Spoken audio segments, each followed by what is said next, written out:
Hello, good morning, all of you. My name is Shruti. Welcome to Edugrown and I am your economics educator. So last chapter में हमने discuss किया था chapter government budget का. आज हम discuss करेंगे about उसके MCQs के किसके गवर्नमेंट बजट के एमसीक्यूज़ के बारे में. So let's start. सबसे पहले आप जाके वो वीडियो देखो तभी आपको ये अच्छे से समझ आएगा. ओके तो आज हम ये स्टार्ट करेंगे इसके MCQs. Okay pen. Okay first question है state whether the following statement is true और फॉल्स. हमने स्टेट करने की ये स्टेटमेंट ट्रू है या फॉल्स है. If the government needs to incur its high expenditure it will have to increase taxes in order to keep the budget balance.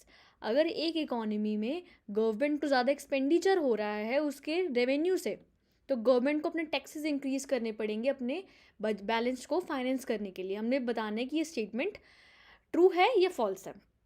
Okay अब मैं आपको इसका एग्जांपल देती हूँ. फॉर एग्जांपल ये एक इकोनॉमी है, इसमें बहुत ज़्यादा इसके एक्सपेंसेस हो रहे हैं. गवर्नमेंट के एक्सपेंसेस हो रहे हैं 1000 रुपीज़ के. एग्जांपल लेके चला है बट इसके रेवेन्यू सिर्फ और सिर्फ 800 है. तो ये जो एक्स्ट्रा 200 रुपीज़ गवर्नमेंट बियर कर रही है ये कहाँ से गवर्नमेंट बियर करेगी? टैक्सेस से. ये इसलिए अपने बजट को फाइनेंस करने के लिए, एक्सपेंडिचर और रेवेन्यू को इक्वल करने के लिए. तो ये स्टेटमेंट बिल्कुल करेक्ट है, इसका आंसर है true. Let's move to next question. Physical deficit will have to be finance through. अब फिजिकल डेफिसिट का क्या मीनिंग होता है? फिजिकल डेफिसिट मतलब टोटल एक्सपेंडिचर में से अगर हम टोटल एक्सपेंडिचर में से अगर हम टोटल रेवेन्यू माइनस कर देंगे बट हम बोरिंग्स को एक्सक्लूड कर देंगे तो इसमें हमारा आ जाएगा फिजिकल डेफिसिट का अमाउंट. ओके टोटल जो हमारा एक्सपेंडिचर हुआ है उसमें आ जाएगा हमारा रेवेन्यू एक्सपेंडिचर कैपिटल एक्सपेंडिचर दोनों. इसमें से हम माइनस कर देंगे टोटल जो हमारा बजट का अमाउंट इंक्रीज़ हुआ है. राइट इसमें हमारा आ जाएगा टोटल कैपिटल रेवेन्यू और बजट रेवेन्यू. इसमें से हम माइनस कर देंगे क्या अमाउंट? बोरिंग्स का अमाउंट. ओके तो इसको हम कहाँ से फाइनेंस करेंगे? फिजिकल डेफिसिट को. ओके क्या यहाँ हम प्राइमरी डेफिसिट से करेंगे, रेवेन्यू डेफिसिट से करेंगे, बोरिंग से करेंगे या तो नन ऑफ द अबव से करेंगे? अब प्राइमरी डेफिसिट का क्या मीनिंग होता है? प्राइमरी डेफिसिट का मीनिंग होता है कि अगर हम फिजिकल डेफिसिट में से बोरिंग्स को फिजिकल डेफिसिट में से अगर हम क्या रिड्यूस कर देंगे इंटरेस्ट जो हमने पेमेंट की है पिछले साल के लोन्स पे, ये हमारा आ जाएगा फिजिकल प्राइमरी डेफिसिट का अमाउंट. और रेवेन्यू डेफिसिट में हमारा रेवेन्यू एक्सपेंडिचर ज़्यादा है हमारे रेवेन्यू रिसिप्ट से. और बोरिंग्स का मतलब तो हमने जो बोरो किया और डी है नन ऑफ द अबव. तो इसका करेक्ट आंसर हो जाएगा सी बी. ठीक है अगर हम क्या माइनस कर देंगे टोटल एक्सपेंडिचर में से टोटल रेवेन्यू माइनस कर देंगे बट इसमें बोरिंग्स का अमाउंट इंक्लूडेड नहीं है तो हम उसको बोरिंग से फाइनेंस करेंगे ताकि हमारा फिजिकल डेफिसिट फाइनेंस हो जाए. इसका करेक्ट आंसर है C borrowings. Okay the goal of dash is to focus on present physical balances. जो इनमें से किस चीज़ का गोल है फोकस करना? जो प्रेजेंट हमारे फिजिकल इम्बैलेंसेस आ रहे हैं उस पर फोकस करना. क्या वो रेवेन्यू डेफिसिट का है, फिजिकल डेफिसिट का है, प्राइमरी डेफिसिट का है, नन ऑफ द अबव? अब रेवेन्यू डेफिसिट का क्या मीनिंग है? रेवेन्यू एक्सपेंडिचर में से हम माइनस कर देंगे रेवेन्यू रिसिप्ट्स. राइट और फिजिकल डेफिसिट में से total expenditure minus total revenue but other than borings का इसमें अमाउंट नहीं आएगा हमारा. राइट और प्राइमरी डेफिसिट में हम माइनस कर देंगे फिजिकल डेफिसिट और जो हमने पिछले साल का इंटरेस्ट पेमेंट किया. तो जो हमारे फिजिकल बैलेंसेस हो रहे हैं उसको हम फाइनेंस करेंगे थ्रू प्राइमरी डेफिसिट क्योंकि ये बताता है कि हमने लास्ट ईयर की पेमेंट्स में कितना इंटरेस्ट पे किया. जब हमने लोन लिया था उस पर हमने कितना इंटरेस्ट की पेमेंट करी तो हम उसको फिजिकल इम्बैलेंसेस को जो हमने करेक्ट करना है वो हम किसके थ्रू करेंगे? प्राइमरी डेफिसिट के थ्रू. ओके तो इसका करेक्ट आंसर है C. Dash indicates government will have to borrow not only to finance its expenditure but also its consumption. इनमें से क्या चीज़ बताती है कि गवर्नमेंट को बोरो करना पड़ रहा है? अपने फाइनेंसिस को तो एक्सपेंड करना ही पड़ रहा है, फाइनेंसिस जो उसके खर्चे हो रहे हैं, बट अपने कंजम्पशन एक्सपेंडिचर को भी मीट करने के लिए उसको बोरिंग्स करनी पड़ रही है. इनमें से कौन सा टूल बताता है? ओके या वो रेवेन्यू एक्सपेंडिचर है, प्राइमरी डेफिसिट है, फिजिकल डेफिसिट है या तो नन ऑफ द अबव है. और रेवेन्यू एक्सपेंडिचर क्या बताएगा? सिर्फ रेवेन्यू के खर्चे. तो ये हमारा ऑप्शन नहीं है. रेवेन्यू के खर्चे बताएगा कि रेवेन्यू हमारा कितना डेफिसिट में चल रहा है, हमारे रेवेन्यू एक्सपेंडिचर कितने ज़्यादा है हमारे रेवेन्यू इनकम से या तो रेवेन्यू रिसिप्ट से. और फिजिकल डेफिसिट बताएगा कि टोटल एक्सपेंडिचर में से कितना ज़्यादा है टोटल रेवेन्यू से, बट इसमें हम बोरिंग्स का अमाउंट एक्सक्लूड कर देंगे, राइट। और प्राइमरी डेफिसिट में आ जाएगा कौन सा अमाउंट हमारा, प्राइमरी डेफिसिट हमारा बताएगा कि हमने फिजिकल डेफिसिट हमारा कितना है और हमने पिछले साल के बोरिंग्स पे कितना पेमेंट करी है। फिजिकल डेफिसिट माइनस जो पिछले साल का इंटरेस्ट पेमेंट करी है हमने बोरिंग पे। तो अगर हमने अपने फाइनेंस को एक्सपेंडिचर को करेक्ट करना है और अपने कंजम्पशन एक्सपेंडिचर को फाइनेंस करना है, तो हम इसमें से कौन सा टूल यूज़ करेंगे। इसका करेक्ट आंसर है सी, राइट। इसका करेक्ट आंसर है सी। हमें इसी टूल से पता चलेगा कि हमारे गवर्नमेंट सही से अपनी फाइनेंस को सही से फाइनेंस नहीं कर रही है कंजम्पशन को, ठीक है। तो इसका करेक्ट आंसर है C. State which of the following is true और false. Defence services is a capital expenditure. अब कैपिटल एक्सपेंडिचर क्या होता है, जिससे या तो कोई ना कोई एसेट क्रिएट होता है या तो हमारे लाइबिलिटीज़ कम हो जाते हैं। और जो गवर्नमेंट डिफेंस सर्विसेज क्रिएट कर रही है, क्या उससे कोई लाइबिलिटी, क्या उससे कोई एसेट बढ़ रहा है या तो लाइबिलिटी कम हो रही है। कोई एसेट तो बढ़ता नहीं है इससे, ना कोई लाइबिलिटी कम होती है। तो इसका आंसर है फॉल्स, ठीक है। इनमें से अगर कोई भी एक चीज़ होती है तभी कैपिटल एक्सपेंडिचर के अंडर काउंट होता है ये वाला डिफेंस सर्विसेज। बट इसमें से यहाँ ना तो हमारे एसेट्स इंक्रीज हो रहे हैं ना तो हमारी लाइबिलिटीज़ कम हो रही हैं। तो इसका करेक्ट आंसर है false, okay. Let's move to next question. Which of the following is not true for physical deficit. इनमें से कौन सी चीज़ें हैं जो फिजिकल डेफिसिट के लिए ठीक नहीं है। It represents borrowing of the government, ये तो करेक्ट है। फिजिकल डेफिसिट बोरिंग से रिप्रेजेंट करता है हमारी कि हमने पिछले साल के कितना लोन लिया था कि हम इंटरेस्ट पेमेंट कर रहे हैं उसकी। It is the difference between total expenditure and total receipts of the government, okay. It is the difference between total expenditure and total receipt, then borrowing तो बिल्कुल करेक्ट है। It increase the future liability of the government. Government की जो future liability, हमने जो payment करनी है government को आगे फ्यूचर में, वही हम इंटरेस्ट पेमेंट करेंगे जितना हमने बोरिंग करी होगी, ठीक है। उस पर इंटरेस्ट पेमेंट करेंगे। तो ये भी करेक्ट है, ये भी करेक्ट है और ये भी करेक्ट है, बट हमने बताना है विच इज़ नॉट ट्रू। इसका करेक्ट आंसर है बी। इसमें सिर्फ और सिर्फ लिखा है कि इंडिकेट करता है टोटल एक्सपेंडिचर में से माइनस कर देंगे टोटल रिसिप्ट्स, बट इसमें बोरिंग्स का अमाउंट भी आता है, बट इन्होंने तो कहा नहीं इस क्वेश्चन में, तो ये स्टेटमेंट करेक्ट नहीं है। इसका करेक्ट आंसर है B, okay. Which of the following statements is false. इनमें से 3 स्टेटमेंट्स ट्रू हैं और एक फॉल्स है, हमने वो आइडेंटिफाई करनी है। Physical deficit is the difference of between total expenditure and total receipts, okay। ये तो होता है difference. Physical deficit is the difference total expenditure और टोटल रिसिप्ट्स का तो होता है डिफरेंस फिजिकल डेफिसिट। इसमें हम यही तो बताते हैं कि टोटल एक्सपेंडिचर टोटल रिसिप्ट से कितना ज़्यादा है, बट इसमें बोरिंग्स का अमाउंट नहीं लेते। प्राइमरी डेफिसिट में हम क्या बताते हैं कि टोटल रिसिप्ट्स और इंटरेस्ट पेमेंट का होता है sum, right. Physical deficit is the third है। Physical deficit is the sum of primary deficit और इंटरेस्ट पेमेंट, बिल्कुल गलत। फिजिकल डेफिसिट तो प्राइमरी डेफिसिट का होता ही नहीं सम। फिजिकल डेफिसिट तो वो वाला अमाउंट होता है कि हमने पिछले साल के लोन पे कितना इंटरेस्ट पेमेंट करी, ठीक है। और इसमें आ जाएगा हमारे बोरिंग्स को इंडिकेट करता है। तो इसका करेक्ट आंसर है C. Physical deficit is the sum of interest payments and primary deficit, okay. ये the following statement is true है, बताना है हमने इसमें से कौन सी स्टेटमेंट ट्रू है। लोन्स फ्रॉम IMF का मतलब इंटरनेशनल मॉनेटरी फंड से हमने लोन लिया है, तो वो रेवेन्यू रिसिप्ट है, फॉल्स। हमने बट हमने ट्रू बताना है इनमें से, right. Higher revenue deficit leads to higher physical deficit. अगर हायर रेवेन्यू डेफिसिट होगा तो हायर फिजिकल डेफिसिट भी होगा, नो फॉल्स है ये, बट हमने ट्रू बताना है। Revenue deficit is the excess of capital receipts over revenue receipts, no. Revenue deficit तो एक्सेस होता है किसका, रेवेन्यू एक्सपेंडिचर और रेवेन्यू रिसिप्ट्स का, राइट। रेवेन्यू एक्सपेंडिचर कितना ज़्यादा है हमारे रेवेन्यू रिसिप्ट से, तो ये भी फॉल्स है। Borings bye the government represent situation of physical deficit, बिल्कुल ट्रू। बोरिंग्स हमारी फिजिकल डेफिसिट को ही इंडिकेट करती है कि हमने कितना अमाउंट पिछले साल लिया था कि हम उस पर इंटरेस्ट पेमेंट कर रहे हैं। तो बोरिंग्स किसका अमाउंट इंडिकेट करती है, हमारी फिजिकल डेफिसिट का। तो ये बिल्कुल करेक्ट सिचुएशन है सी, और हमें इसमें ट्रू ही बताना है, राइट। करेक्ट आंसर है C. State whether the following statement is true और फॉल्स। हमें बताना है कि ये स्टेटमेंट ट्रू है या फॉल्स है। Taxation is an effective rule to reduce the inequalities of income. Taxation बिल्कुल सही टूल है इनइक्वालिटीज़ को रिमूव करने का, बिल्कुल सही। इसका बिल्कुल करेक्ट आंसर है। हम इसको एनालाइज करते हैं सिचुएशन को। फॉर एग्जाम्पल 2 लोग हैं,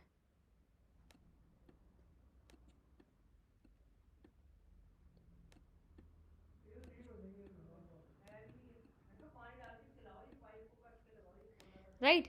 इसकी इनकम है बहुत ज़्यादा, इसकी इनकम है 1 crore rupees,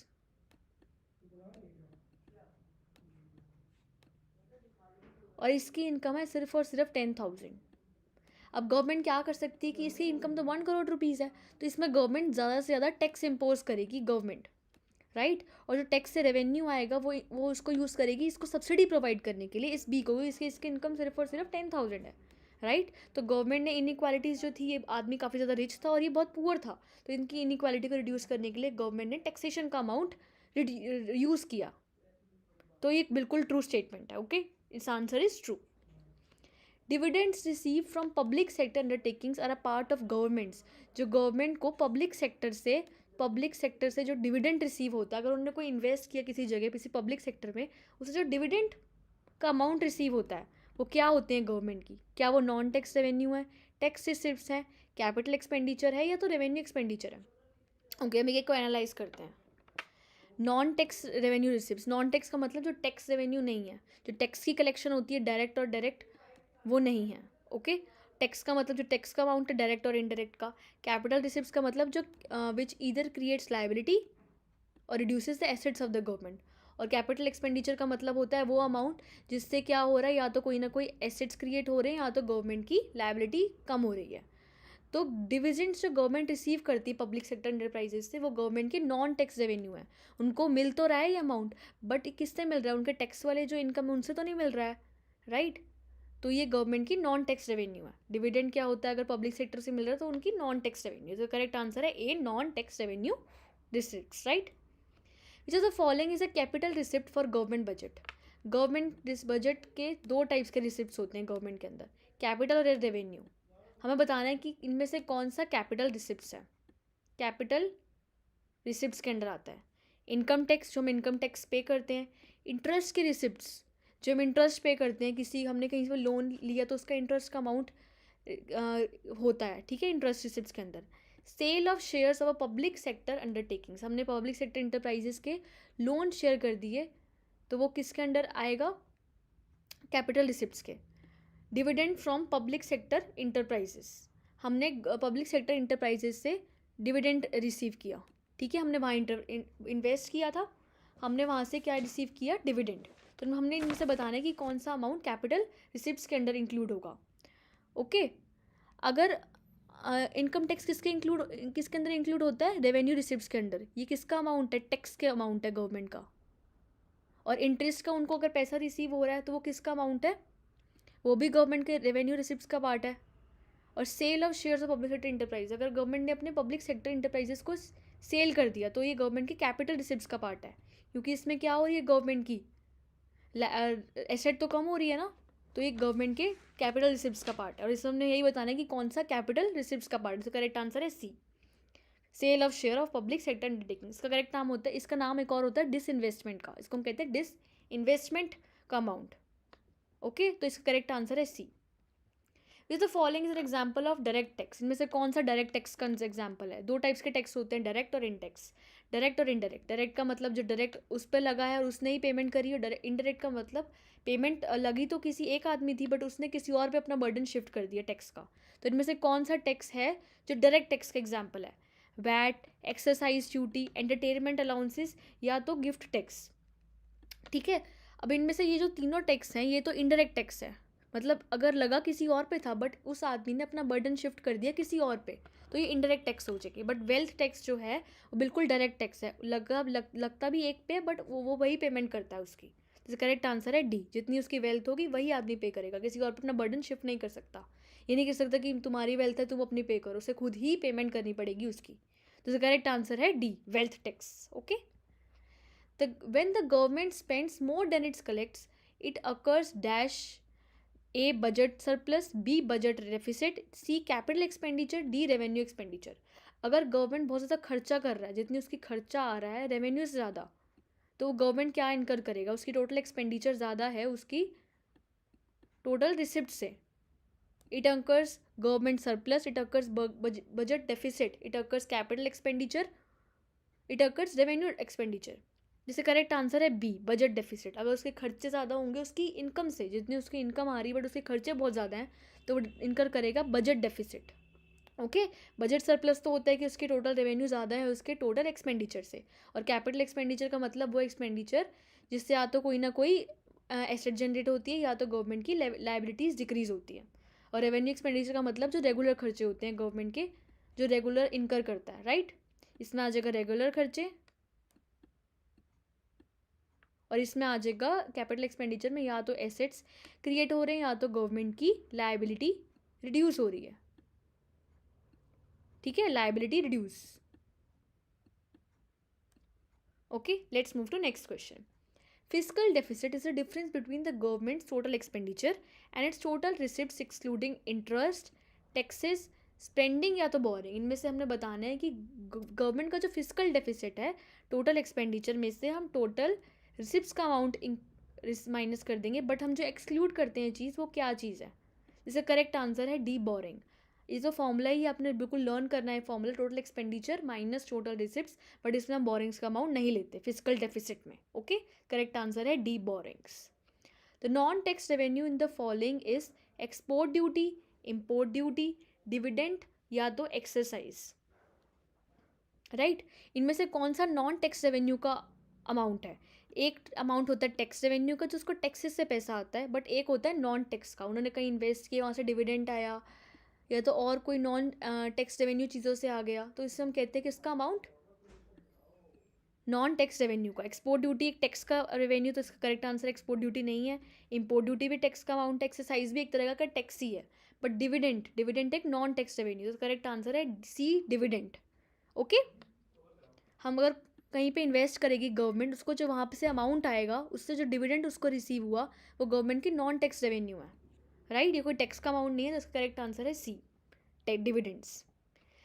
If a primary deficit in a government budget will be zero when a revenue deficit is zero, net interest payment is zero, fiscal deficit is zero, fiscal deficit includes interest payment.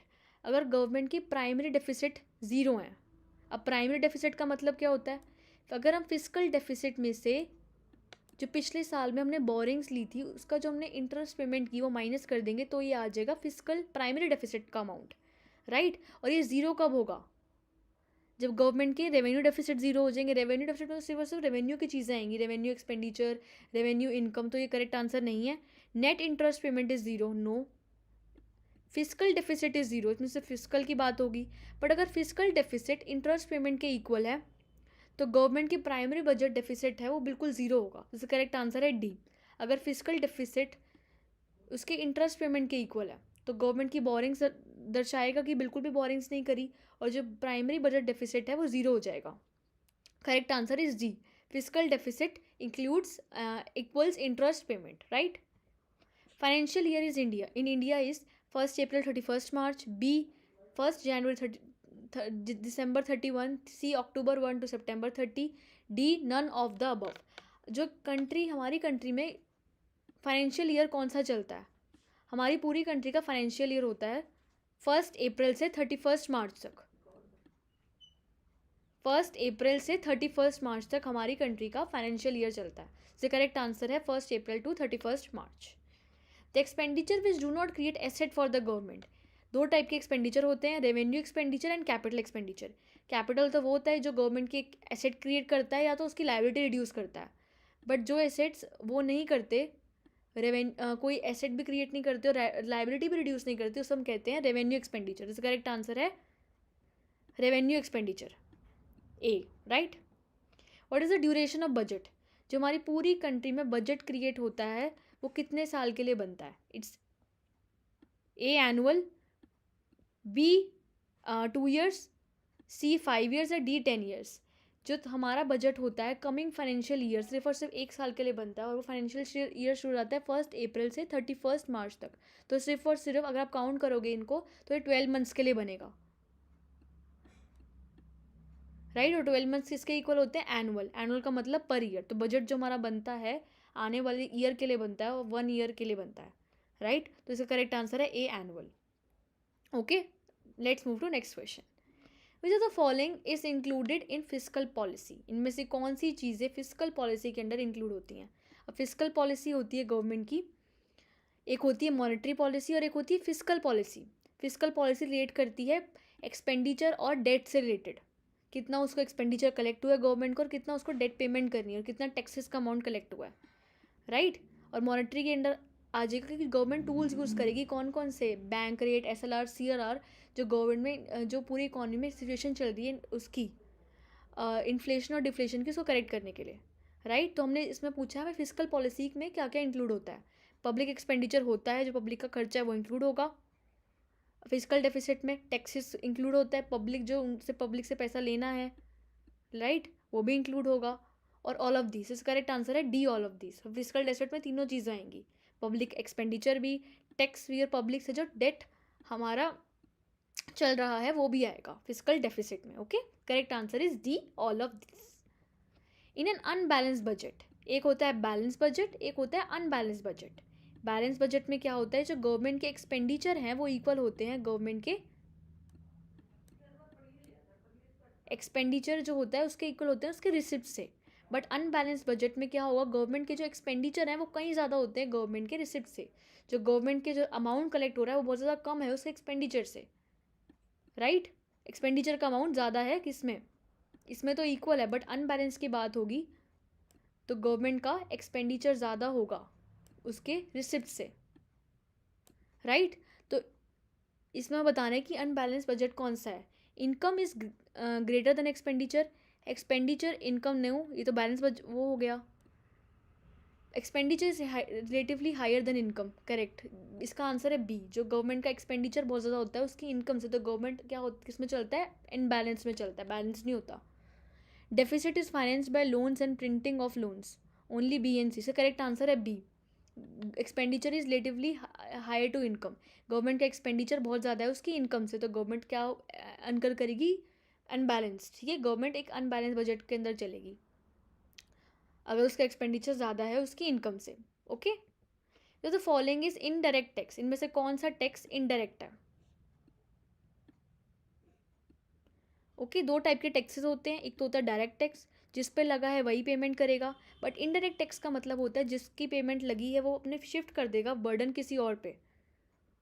Okay, तो income tax तो हम पे ही लगता है तो direct tax है।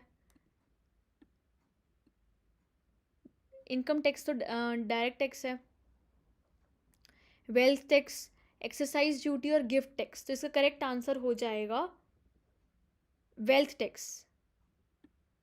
जिस पे लगता है वो अपना शिफ्ट कर देता है बर्डन, नो नो, इसका करेक्ट आंसर है डी, गिफ्ट टैक्स। जिस पे लगता है वो अपने बर्डन किसी और पे शिफ्ट कर देता है, ठीक है, तो इसका करेक्ट आंसर है D, gift tax. The following is not a revenue deficit, इनमें से कौन सा रेवेन्यू डेफिसिट नहीं है। रेवेन्यू डेफिसिट का मतलब रेवेन्यू एक्सपेंडिचर बहुत ज़्यादा है उसके रेवेन्यू रिसिप्ट से, बट हमें बताना है इनमें से कौन सा रेवेन्यू डेफिसिट के अंडर नहीं आता, मतलब एक्सपेंडिचर के अंडर भी नहीं आता और रेवेन्यू के अंडर भी नहीं आता। Recovery of loans, recovery of loans तो हम रिकवरी ऑफ लोन्स किस में इंक्लूड होता है, कैपिटल एक्सपेंडिचर में, राइट। तो इसका करेक्ट आंसर हमें स्टार्टिंग में मिल गया, इसका करेक्ट आंसर है ए, क्योंकि रिकवरी ऑफ लोन्स किस में इंक्लूड होता है, हमारा कैपिटल एक्सपेंडिचर में। अगर हमें लोन की रिकवरी होगी तो हमारे एसेट्स कम हो जाएंगे गवर्नमेंट के, राइट। तो इसका करेक्ट आंसर है A. Which of the following is the correct measure for primary deficit. अब प्राइमरी डेफिसिट का मतलब क्या होता है, अगर हम फिजिकल डेफिसिट में से माइनस कर देंगे इंटरेस्ट पेमेंट का अमाउंट, राइट, फिजिकल डेफिसिट में से माइनस कर देंगे हम इंटरेस्ट पेमेंट का अमाउंट, तो वो आ जाएगा हमारे प्राइमरी डेफिसिट के under. Physical deficit minus revenue deficit, no, physical में से तो हम माइनस करना है इंटरेस्ट पेमेंट का amount. Physical revenue deficit minus interest payment, no, physical deficit minus interest payment, right. अगर हम फिजिकल डेफिसिट में से इंटरेस्ट पेमेंट का अमाउंट माइनस कर देंगे तो हमारा आ जाएगा प्राइमरी डेफिसिट का अमाउंट। हमने जो पिछले साल बोरिंग्स करी है उसके हम जो इंटरेस्ट पेमेंट कर रहे हैं अगर हम माइनस कर देंगे किसमें से, फिजिकल डेफिसिट में से, तो हमारा आ जाएगा प्राइमरी डेफिसिट का अमाउंट। ओके, और डी ऑप्शन भी इनकरेक्ट है, करेक्ट आंसर है C. Capital budget consist of, capital budget के अंदर कौन कौन सी चीज़ें आएंगी। दो टाइप के बजट होते हैं, revenue budget and capital budget. Revenue budget के अंदर आएगा रेवेन्यू एक्सपेंडिचर और रेवेन्यू रिसिप्ट्स, रेवेन्यू एक्सपेंडिचर और रेवेन्यू रिसिप्ट्स।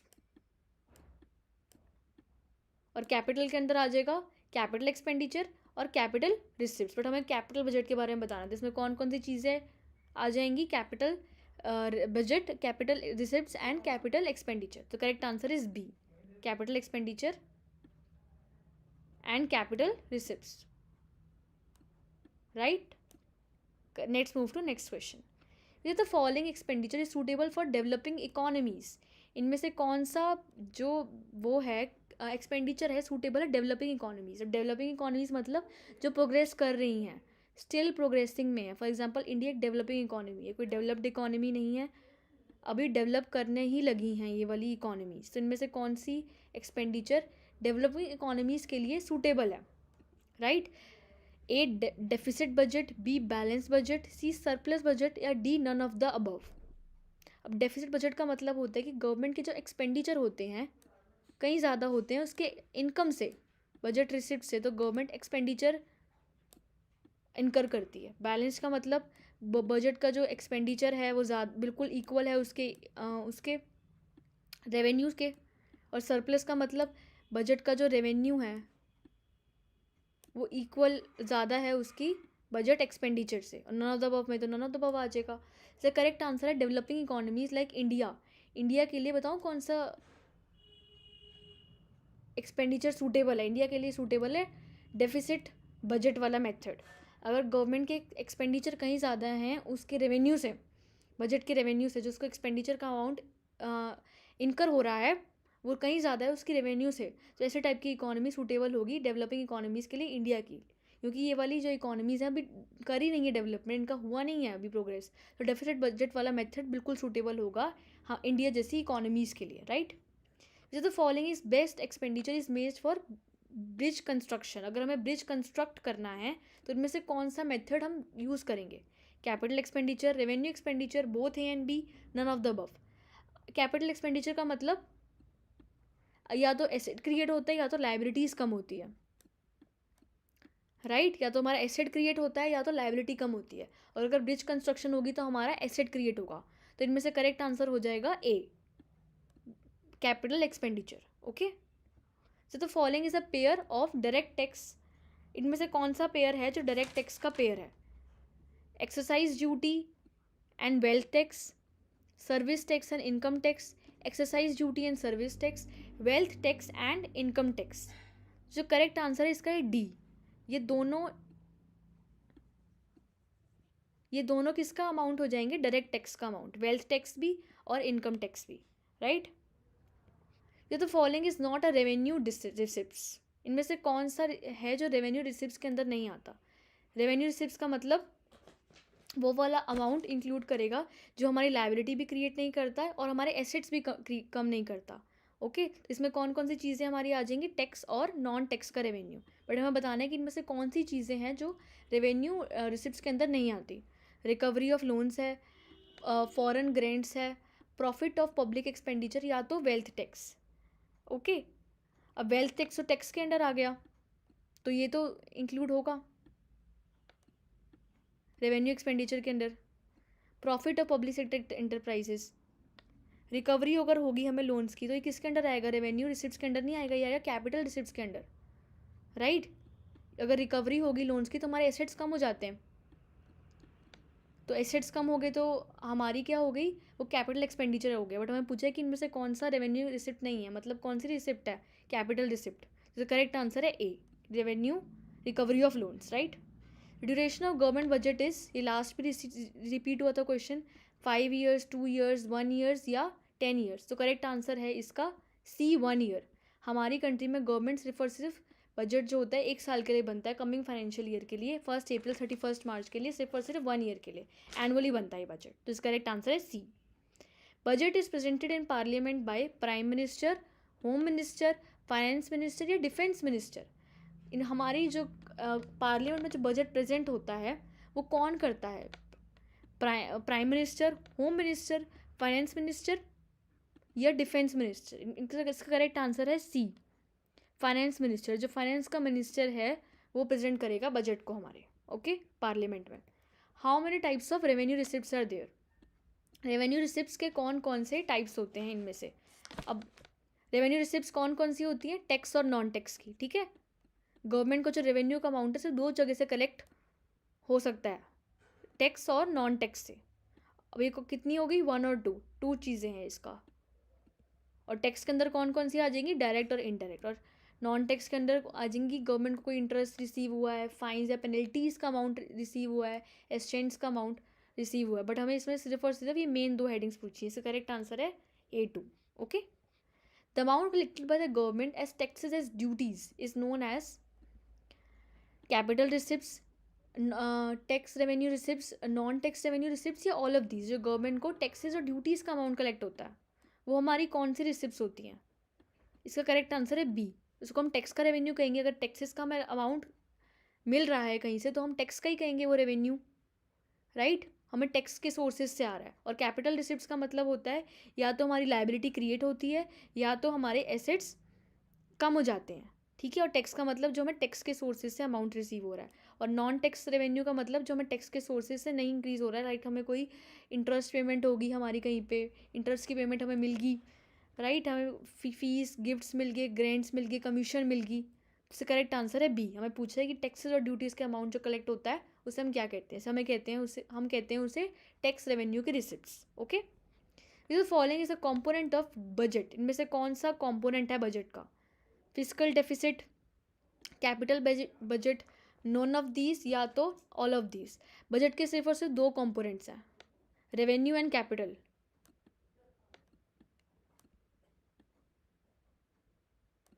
इससे करेक्ट आंसर हो जाएगा बी, कैपिटल। फिजिकल डेफिसिट तो बजट डेफिसिट के कॉम्पोनेंट है, ठीक है, बजट का कॉम्पोनेंट नहीं, बजट डेफिसिट के अंडर आएंगे। तो इसका करेक्ट आंसर है B, capital expenditure, capital budget. Let's move to next question. The non tax revenue in the revenue is, इनमें से कौन सा है जो नॉन टैक्स रेवेन्यू के अंडर आ जाएगा। एक्सपोर्ट ड्यूटी, इम्पोर्ट ड्यूटी और एक्सरसाइज किसका अमाउंट है, टैक्सेस का अमाउंट है। जो डिविडेंड का अमाउंट है, गवर्नमेंट ने कहीं पे इन्वेस्ट किया, वहीं जहाँ से उसको इनकम रिसीव हुई, तो वो गवर्नमेंट की क्या होगी, नॉन टैक्स रेवेन्यू होगी। उसको पैसे तो मिले बट नॉन टैक्स सोर्सेज से, राइट। तो इसका करेक्ट आंसर हो जाएगा C, dividend. Okay, direct tax is called direct because it directly collected from the producers of the goods produced, the sellers of the goods produced, the buyers of goods, या तो income earners। Okay, direct tax को हम direct क्यों कहते हैं, direct tax को हम direct इसलिए कहते हैं कि अगर इस आदमी ने इनकम अर्न करी तो जो डायरेक्ट टैक्स का अमाउंट है ये इससे ही कलेक्ट होगा, किसी पे इम्पोज नहीं कर सकता कि तुम पेमेंट कर दो इस टैक्स की। ये इस पे अगर लगा है तो यही पेमेंट करेगा। तो ये पूछते हैं कि ये वाला इसको डायरेक्ट क्यों कहते हैं, ठीक है। The producers of goods produced, the sellers of goods produced, the buyers of goods, D income earners, D income. Direct tax का बिल्कुल रिलेशन किससे, उसकी इनकम से। अगर कोई आदमी इनकम अर्न कर रहा है तो उस पर हम टैक्स लगा देंगे। इसका करेक्ट रिलेशन है उसकी इनकम से। इसका करेक्ट आंसर है D, income earners. Which objective government budget attempts to achieve through its budget. Government budget के कौन कौन से ऑब्जेक्टिव्स हैं, टू प्रमोट इकोनॉमिक डेवलपमेंट, बिल्कुल गवर्नमेंट को इकोनॉमिक डेवलपमेंट प्रमोट करनी है। बैलेंस्ड इकोनॉमिक डेवलपमेंट, बिल्कुल बैलेंस डेवलपमेंट भी हमें अचीव करनी है। ज़्यादा कोई दूसरे रीजन्स हैं वो ज़्यादा डेवलपमेंट कर दें और बैकवर्ड रीजन इतनी डेवलपमेंट ना कर पाए तो गवर्नमेंट का ये बजट नहीं है। गवर्नमेंट का सिर्फ और सिर्फ ऑब्जेक्टिव क्या है कि हर जगह इक्वल डेवलपमेंट हो। Redistribution of income and wealth, redistribution of income and wealth भी गवर्नमेंट का ऑब्जेक्टिव है। गवर्नमेंट कैसे रिडिस्ट्रीब्यूशन करती है, टैक्सेस और सब्सिडीज़ के अमाउंट को इम्पोज करती है। टैक्सेस लगा देती है रिच सेक्शन सोसाइटी पे और इम्पोजेस कर देती है, सब्सिडीज़ का अमाउंट लगा देती है किस पे, poor section of the society, ताकि जो रीडिस्ट्रीब्यूशन है इनकम ऑन वेल्थ हो सके। तो ये भी गवर्नमेंट का एक ऑब्जेक्टिव है। टू प्रमोट इकोनॉमिक डेवलपमेंट भी है, बैलेंस्ड इकोनॉमिक डेवलपमेंट भी है, सारे रीजन अच्छे से डेवलप हो, रिडिस्ट्रीब्यूट हो जाए इनकम एंड वेल्थ, जो पुअर लोग हैं उनको ज़्यादा से ज़्यादा सफ़र ना करना पड़े और रिच लोगों पे थोड़ा पैसा लेके गवर्नमेंट को सब्सिडीज़ प्रोवाइड कर देती है पुअर लोगों पे। सो करेक्ट आंसर है डी। इनमें से सारे के सारे ऑब्जेक्टिव्स हैं गवर्नमेंट बजट के। Okay, direct tax is income tax, gift tax, both A and B. Direct tax के अंदर कौन कौन से टैक्सेस आ जाएंगे, इनकम टैक्स आता है, income tax, gift tax, both A and B. जो आपके घर में आपके फादर हैं वो जो इनकम पे करते हैं उस पर जो टैक्स इंक्लूड होता है वो डायरेक्ट टैक्स का अमाउंट आ जाएगा, ठीक है। जो हम इनकम पे करते हैं ना, जो आपके पेरेंट्स होते हैं वो किसका अमाउंट हो जाएगा, डायरेक्ट टैक्स का। और डायरेक्ट टैक्स सिर्फ और सिर्फ डायरेक्ट टैक्स इनकम टैक्स है, और गिफ्ट टैक्स जो हमें कोई गिफ्ट मिला है उसका जो अमाउंट हम पे करेंगे उस पर टैक्स, वो भी डायरेक्ट टैक्स का अमाउंट है। तो करेक्ट आंसर है बोथ ए एंड बी। ये जो लगा भी एक पे है बट उसकी पेमेंट भी वही करेगा, राइट। इसका करेक्ट आंसर है C, both A and B. The physical deficit is the difference between total expenditure and total receipts including. Physical deficit किसका डिफरेंस है? टोटल एक्सपेंडिचर में से माइनस कर देंगे क्या? टोटल रिसिप्ट्स, बट बोरिंग्स का अमाउंट नहीं लेंगे। तो correct answer is D, borrowings. ठीक है, टोटल एक्सपेंडिचर में टोटल एक्सपेंडिचर लेंगे, टोटल रिसिप्ट्स भी लेंगे, बट इसमें हम बोरिंग्स का अमाउंट कंसीडर नहीं करेंगे। B for borrowings. Total expenditure में क्या क्या आ जाएगा? Revenue plus capital. Total receipts में क्या क्या आ जाएगा? Capital receipts plus revenue receipts, but इसमें बोरिंग्स का हम अमाउंट इंक्लूड नहीं करेंगे, right. The government selling starts its securities to the private sector, what is the process called? What is the process called? Government अपनी securities को sale करना शुरू कर देता है प्राइवेट सेक्टर, ये गवर्नमेंट है, ये अपनी सिक्योरिटीज कुछ उसके सिक्योरिटीज रखी हुई हैं वो सेल करना शुरू कर देगा, किसको? प्राइवेट सेक्टर को। इस अमाउंट, इस प्रोसेस को हम क्या कहते हैं? इसका नाम होता है डी डिसइन्वेस्टमेंट। जब अपनी गवर्नमेंट सिक्योरिटीज अपने पास ना रख के प्राइवेट सेक्टर को सेल करना शुरू कर देता है तो उसको हम कहते हैं डिस इन्वेस्टमेंट का अमाउंट। ओपन मार्केट ऑपरेशंस का मतलब तो वो होता है परचेज और सेल ऑफ सिक्योरिटीज मार्केट में। डिस सेविंग का मतलब गवर्नमेंट के पास सेविंग का अमाउंट नहीं है तो वो डिस सेविंग करना शुरू कर देती है। और मॉनेटरी एक्सपेंशन का मतलब मनी की एक्सपेंशन। बट डिस सेविंग्स का मतलब होता है कि गवर्नमेंट अपनी सिक्योरिटीज़ को सेल करना शुरू कर देता है प्राइवेट सेक्टर को, कुछ सिक्योरिटीज़। इस प्रोसेस को हम कहते हैं डिस इन्वेस्टमेंट, राइट। तो answer is D, dish investment.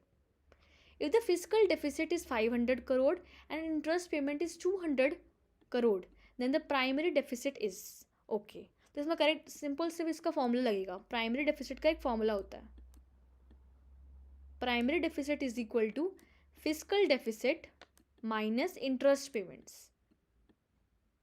Physical deficit में से अगर हम माइनस कर देंगे इंटरेस्ट पेमेंट का अमाउंट,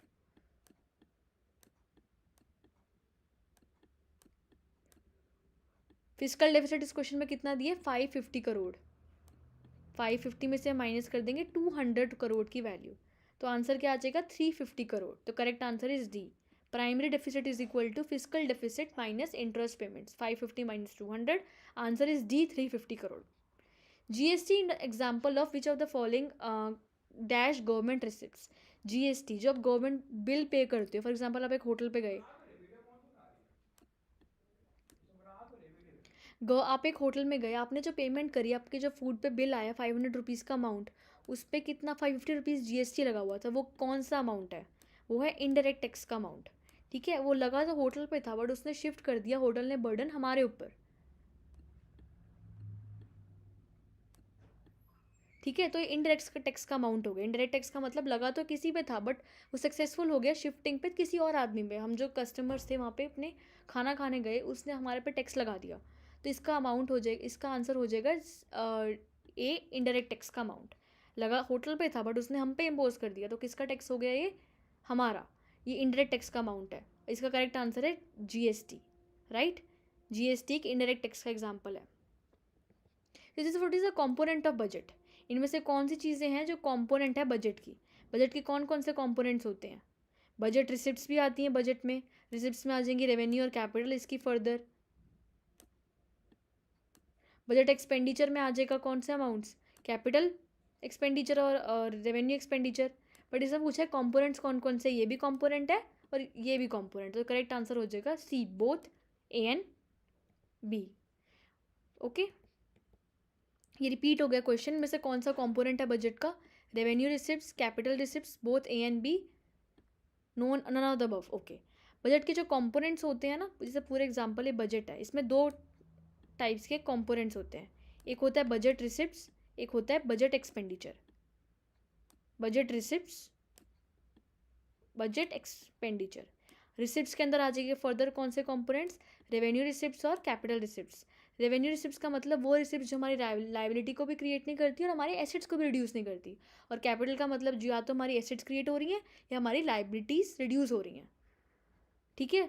तो इसमें पूछा है कि बजट रिसिप्ट की कौन कौन से दो टाइप्स हैं, रेवेन्यू एंड कैपिटल। तो correct answer is C, both A and B. Tax revenue of the government includes, जो गवर्नमेंट पे टैक्सेस से जो पैसा आता है वो उसमें क्या क्या चीज़ें इंक्लूड होती हैं। इनकम टैक्स, बिल्कुल डायरेक्ट टैक्स है ये, कॉर्पोरेट ड्यूटी, एक्सरसाइज ड्यूटी, ये सारे टैक्सेस का अमाउंट है। टैक्स रेवेन्यू से गवर्नमेंट को पैसा आता है, तो इसका करेक्ट आंसर है D, all of the above. Dash is the example of non tax revenue receipts, जो गवर्नमेंट को टैक्स के अलावा चीज़ों से पैसा आता है उनमें से कौन सा वो चीज़ों का एग्जाम्पल है। फीस एंड फाइन्स, अगर हमें कहीं से फीस आई है गवर्नमेंट को, फाइन्स का पैसा कलेक्ट हुआ है, कहीं से इंटरेस्ट आया है, उसने कहीं पे इन्वेस्ट किया था वहाँ से उसको पैसा रिसीव हुआ है, तो गवर्नमेंट की क्या हो जाएंगी, नॉन टैक्स रेवेन्यू। करेक्ट है ये भी। Dividends and profits on investments, हमने कहीं पे इन्वेस्ट किया, वहाँ से हमें पेमेंट आई, वो हो गया हमारा डिविडेंड, वो भी नॉन टैक्स रेवेन्यू रिसिप्ट्स है। और हमने इन्वेस्ट किया था, वहाँ से हमें कोई प्रॉफिट इनकर हुआ, वो भी हमारी नॉन टैक्स रेवेन्यू रिसिप्ट्स है।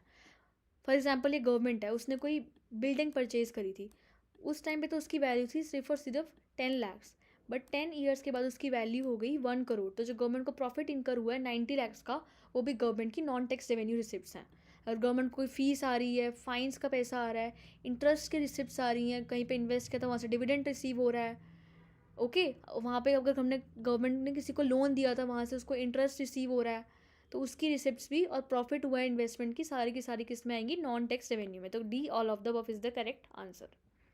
Government expenditure and mid day meal scheme is a type of, जो गवर्नमेंट मिड डे मील पे स्पेंड करती है, कौन सा एक्सपेंडिचर का टाइप है। ठीक है, दो टाइप के एक्सपेंडिचर होते हैं, रेवेन्यू एक्सपेंडिचर और कैपिटल एक्सपेंडिचर। कैपिटल एक्सपेंडिचर का मतलब वो एक्सपेंडिचर या तो हमारे एसेट्स को इंक्रीज़ करता है या तो हमारे लाइबिलिटीज़ को कम करता है। बट रेवेन्यू एक्सपेंडिचर का मतलब होता है जो रेगुलर होने वाले खर्चे हैं, ओके, ये हमारे एसेट्स को भी कम नहीं करता और हमारे लाइबिलिटीज़ को भी कम नहीं करता। और जो मिड डे मील स्कीम में गवर्नमेंट ने खर्चा किया, या क्या हमारे एसेट्स कम हो रहे हैं उससे, क्या हमारी लाइबिलिटीज़ इंक्रीज़ हो रही है, नो। तो correct answer is a, revenue. Okay. Dash deficit includes interest payment by the government on the past loans, physical deficit, revenue deficit, primary deficit और बजटरी डेफिसिट। इनमें से कौन सा डेफिसिट है जो बताता है कि गवर्नमेंट ने पिछले लोन्स पे इंटरेस्ट पेमेंट करी। इसका करेक्ट आंसर है ए, फिजिकल डेफिसिट। इसका फॉर्मूला यही होता है कि टोटल एक्सपेंडिचर में से हम माइनस कर देंगे टोटल रिसिप्ट्स, बट बोरिंग्स का अमाउंट एक्सक्लूड कर देंगे, right, excluding borings. Revenue deficit का मतलब रेवेन्यू एक्सपेंडिचर में से माइनस कर देंगे हम रेवेन्यू रिसिप्ट्स। प्राइमरी का मतलब फिजिकल डेफिसिट में से माइनस कर देंगे इंटरेस्ट पेमेंट। और बजटरी डेफिसिट का मतलब बजट एक्सपेंडिचर उसका ज़्यादा है गवर्नमेंट का बजट रिसिप्ट से, राइट। इसके हमने क्वेश्चन में पूछा है कि इंटरेस्ट पेमेंट कौन सा बताता है, तो इसका करेक्ट आंसर है ए, फिजिकल डेफिसिट, राइट। इसको मैं एक बार लिख देती हूँ। प्राइमरी डेफिसिट का मतलब होता है फिजिकल डेफिसिट में हमने इंटरेस्ट पेमेंट करी है, और रेवेन्यू डेफिसिट का मतलब revenue expenditure is more than revenue receipts. Okay, students, this completes your chapter. Thank you so much for listening to me.